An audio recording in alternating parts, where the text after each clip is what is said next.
жасалма уруктандырууну колго алып атабыз. Жумгал районунун Куйручук айылынын тургуну Малдоктур Кубан Карымшаков 2012 жылдан бери малды жасалма жол менен уруктандырып келет.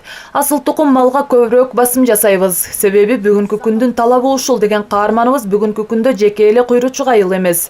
Коңшу айылдарда дагы фермерлер кызыгып малдын асылдуулугун жасалма жол менен арттырууга кызыккандардын саны арбып жаткандыгын айтат.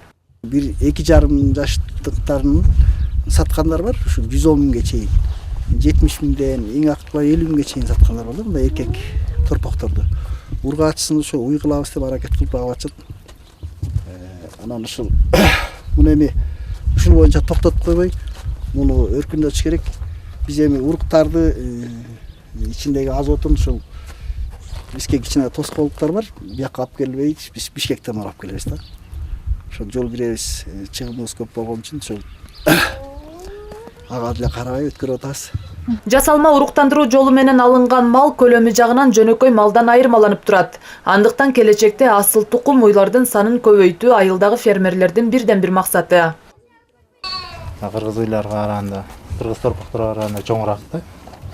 Ошо чоңуна пародан оңгош үчүн ошого буюрса эми көбөйтөлү деген ой бар. Ошону эми акырындык менен кийин дагы мал келсе аны. Бул сүт эт багытындагы Алато, Швиц, Симентал жана эт багытындагы асыл тукум торпокторго 7 ай болгон. Алардын жергиликтүү уйлардан дагы бир өзгөчөлүгү тоют тандабайт. Ал эми бүгүнкү күндө бул короодогу мындай асыл малдын саны 9га жеткен. Биздин планыбыз ушу сүт багытында уйлар көбөйүп кетсе, анан биздин районубузга бир эме салынып калса, ошо сүт өткөрүп турсак жакшы болчу да экен да.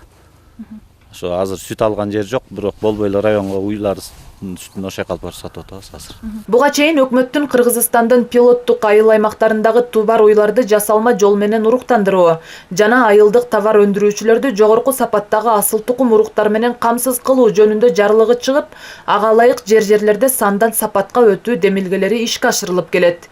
Бирок мындай иш-аракеттер бүгүнкү күндө жеке фермерлердин өз күчтөрү менен гана чектелип калууда. Азима Жекишова, Урмат Асанбеков, жаңылыктар.